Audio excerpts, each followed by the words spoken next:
step one is a very clean looking overview page. I think two things are super important, of course, in retail. It's the price and it's the time. You mentioned earlier, like the size of the vehicles. You have to make sure that you render them in actual size. Yeah. So the small car doesn't appear bigger than the van. People are very price sensitive also in these days, and new brands sometimes can be very competitive. But people always want to know what they're buying, how it looks like. Welcome to this week's Gear Change episode. We're joined again in the studio with Martijn Versteegen from IMAGIN.studio. We get really involved in imaging, all the cool stuff, and a great road trip and a jazz selection for you, so stay tuned.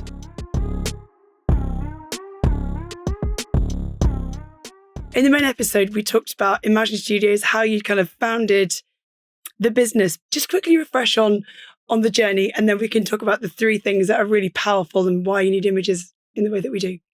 Okay, so IMAGIN.studio is basically considered as a digital car factory that can generate any image of any car on the fly, royalty free. So you can pull down, we talked about how you've connected up to data, rendering those kind of 3D images of the vehicle that will then kind of render in real time. So it returns the search as you're looking, so you don't have to host images. Correct. The other thing that I thought was really cool in the main episode we talked about were how we use images in different ways. And we all know that you buy with your eyes, you're looking and you're shopping and you're looking at whether it's the sexy wheels or the color of that thing or a new paint, whatever, or an upholstery. But there were three things that you said in the main episode. Can you just kind of go back on those? Yeah, sure. Well, basically, I think in general, images are really underestimated. We are our reptile brains works much better with visuals than with text. So we can see we can read for 2,000 years, but we can see for thousands of years. Yeah. So if we see something, it interacts much faster with our brains and with our behavior, with our emotions than with text. So, but for different parts of the customer journey in automotive, you can also consider different visuals, different visualization. If you are a car retailer or a lender or leasing company, first step is usually consideration. What kind of options do I have? Yeah. And usually that starts with an overview page. And if you are presenting an overview page with a lot of different car models, and it would be real photographs of real cars, it looks very messy. To make it very clean and almost the OEM experience, step one is a very clean looking overview page. Yeah. Making sure the cars are presented in the best beauty shot, actually. Correct camera angle, correct perspective, a lot of tech, but also the right sizing. So this relative sizing. So the small car actually is smaller than the big van. As you were saying that, I was thinking a couple of things. My brain goes into I love the idea of our reptilian brain, because as humans, we are hardwired to respond to a visual. Yeah. It's like how we connect with humans. Yeah. We make eye contact with each other. So it's like, but it's the same thing. It's like if someone doesn't look at you and they look dodgy, you go, I don't trust that person. They're not looking at me, they look dodgy.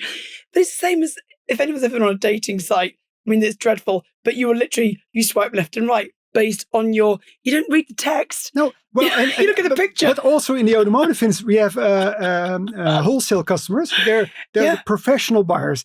We really do not have to explain how a Volkswagen Golf look like. They know everything. We know. And they were used to work with these large spreadsheets and listing all the different car models and prices, etc.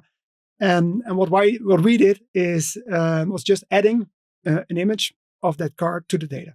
So there was all the data, the descriptive data, and then we just showed the blue Golf or the red Fiat Panda or etc. 400% higher CTR. Professional buyers, wholesale, but also their brain is really quite human. And they're wrapped up. Of course. They immediately spot, okay, I want this one, I want that one, I want that one. It worked. So that's step one is on overview pages, making a clean OEM experience, right lighting, right, consistency across all the brands, consistency across all the models. Yeah. Relative time. Next step, if you think, okay, this might be a nice one, and you want to go to a car detail page. Yes. Then the small car should not be small anymore. Then you want as big as possible, of course. Yeah. And maybe you want to see multiple angles or a 360, or maybe change some colors if there are options to buy that car in different colors. Yeah. So typically you want to play around with the image. Customers that make sure that at the first part of the website, it's all visual and playful. Works better than first providing all the financial information, and this is insurance, and this is the depreciation, and I mean, you need to get to that, and then you have to scroll before. That's for later on. First, you want to fall in love with the car. Yeah. Because if you don't, you won't be interested in the text and in the technical data and in the price. So there were three things. It was images for comparison, images for third, also for engagement. For engagement, we've done some studies, and it seems that lifestyle photography, the car in a specific scene, yes, in a street, in front of your house. Can I see myself in this thing? Does it fit? So it's really like the car is really there. It's not a freestanding image of the car like in the configurator style, but it's really photography style. Yeah.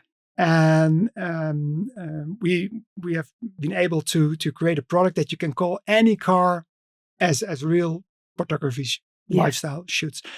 And that's really instantly double-digit higher conversions on customers' websites. Yeah. There was a couple of key KPIs that you mentioned in the main episode, and that was the stockturn was one case study, which I think would be really good just to refresh on. And then the kind of the click-through rates and the conversion rates are really powerful when you use the right amount of images. Yeah. Can you just, on the case studies, there was the using the images to provide that kind of view of stock before it's available. Yeah. There was a statistic that you mentioned with a retail customer. Yeah, indeed. So customers with a great digital mindset and who love to experiment with new concepts, they were already promoting the cars even before they arrived, before they were had a photograph of the car. Yeah, not just the coming soon. So don't have a blank thing. Sometimes they already have the car, but it's just not advertised yet because it's still on a parking lot with some plastic on top of it. The photos are not available yet. And I know large dealer groups who have on average always 2,000 cars on stock, which are not advertised because they're just still in the process, like unloaded, not prepared for a photo shoot. Always 2,000 cars. But imagine what they are losing every day. And they do have the data because they know which cars they have. It's on your inventory. If it's in your inventory, make it visible, publish it. Then you can just make them visible days or weeks before. It would also help you to prioritize which vehicles to kind of get through refurb more quickly, because you know that car's been sold. So it might be at the back of the lot and it's been there for a couple of weeks, but actually pull it forward. You've got a customer, you've got lots of people looking at that.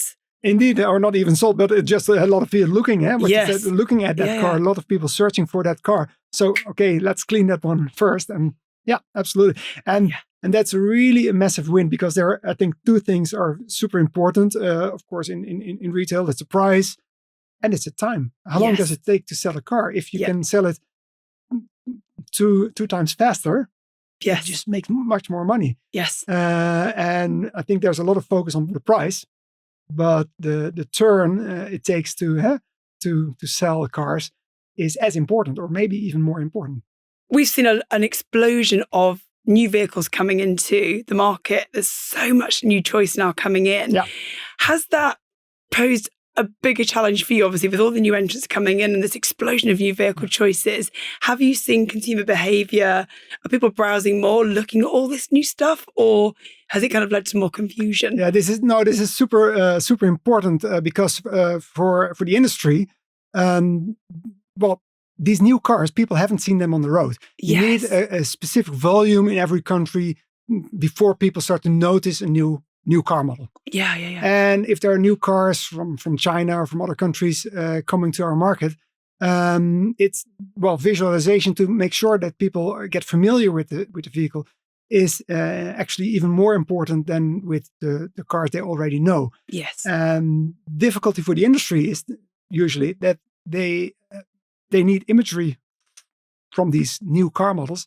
The cars are not available yet for photo shoots. They know they will be available in 4, 5, 6 months, but they want to promote them right now, or maybe even start selling Taking them orders, right now. Yeah. And so we make sure that we always start producing already models and images from these cars months before they hit the market. So even before the car, and that's also with the legacy car makers and with the traditional models, we make sure that the cars are already available before you can order them. Yes. And sometimes we're even faster than the OEMs themselves. So that's always like a race.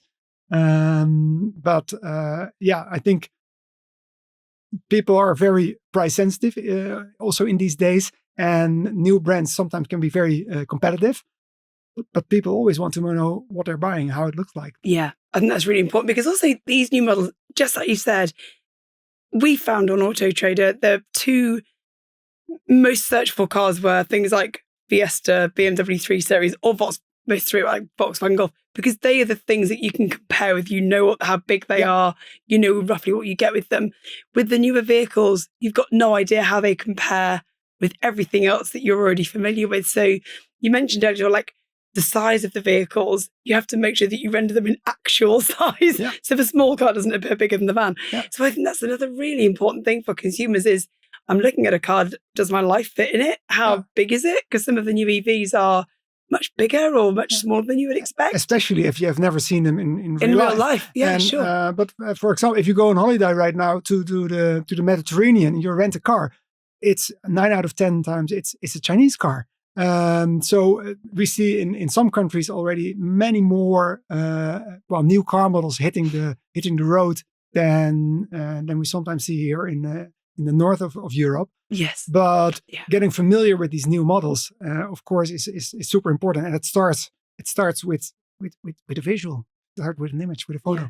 So moving on, then, I always love to ask in our Gear Change episode, kind of, what's the tech that either the guest can't live without, or something that really excites you, that kind of you think is an innovation worth noting? So you mentioned, like, obviously you spend lots of time with other startups and you kind of see what's going on, but is there any tech tool, Martin, that you absolutely can't live without in your life? Probably many. Well, at least 2, but my phone. Oh, yeah. So we are a cloud native company. Yes. So everything, I can work wherever I like, but my phone is super important for that. But at the same time, of course, the cloud. So being a cloud native company, we have employees all over the world, in Australia, in Asia, in Europe, US. So and also our product is completely cloud native. It's a multi-cloud solution to build together with Google and with Amazon. So we can't live without a cloud. We're still helping retailers move from, in some countries, we still, obviously, because we're global as well, sort of people hosting stuff on-prem. We're like, don't do that anymore, because it's just not secure. Everything needs to be in the cloud, in the right way, hosted in the right way. Yeah. So you only access it when you need it. Absolutely. And it's also, it's not just very flexible and you can exit when you need it, but it also provides other opportunities, like our image solution.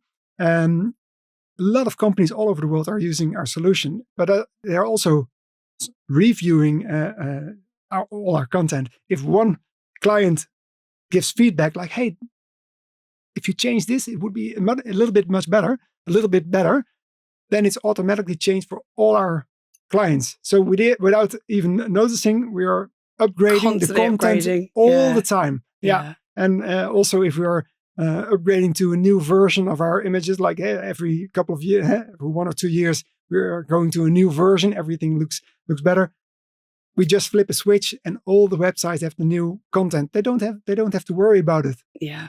So that's typically something you can do with cloud solutions like ours. Yeah. Very cool. So just the other thing I was going to ask you, and we kind of sort of talked about it in the break, but you're based in Amsterdam, but you're obviously globally. So do you, so what's your car of choice? Do you are you EV, ICE, hybrid? Actually, all three of them. Really? Well, we have an EV mainly for the shorter distances, and I love to drive. It's very very agile, and it's great. To be honest, I don't drive a lot because the office is very nearby. Often I just take the bus to Amsterdam. But when I drive. I also have an old car with a petrol engine and enough cylinders, and that's of course an amazing experience as well. If it would make a lot of miles, that would be less less appropriate. And also a hybrid, and actually that's for the family and. Yeah, you have kids like me, so it is fun, isn't it? So we always ask about. You mentioned I could see your face light up when you talk about driving your petrol car. So we always have a dream road trip destination on this podcast. We ask every guest, like, is there a destination that you really want to go to, or that you've been in, kind of on a road trip that you think that was the best drive, I loved it, or this is where I want to go? Yes, and it was not with the car, but. Every year, I always go with a friend with a motorbike. Oh, I love that! And I love to go to the Italian Dolomites, and that's, in my opinion, one of the best places to ride a motorbike. Nice. Passo dello Stelvio, of course, Passo de Gavia. There are so many places where you can, just.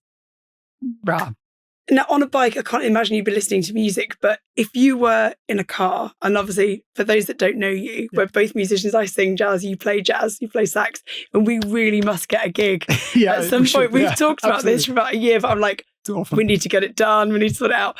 So, but what would you listen to if you're driving along? What's your kind of road trip playlist choice? For a musician, that's a terrible question. I know, it's like everything. Yeah, there's so many different types of music that I love, but it would definitely be something in my list from David Sanborn. For example, the Straight to the Heart album is really marvelous. Hideaway. So David Sanborn would be in there for sure. Yeah, some smooth jazz, some jazz rock, funk music.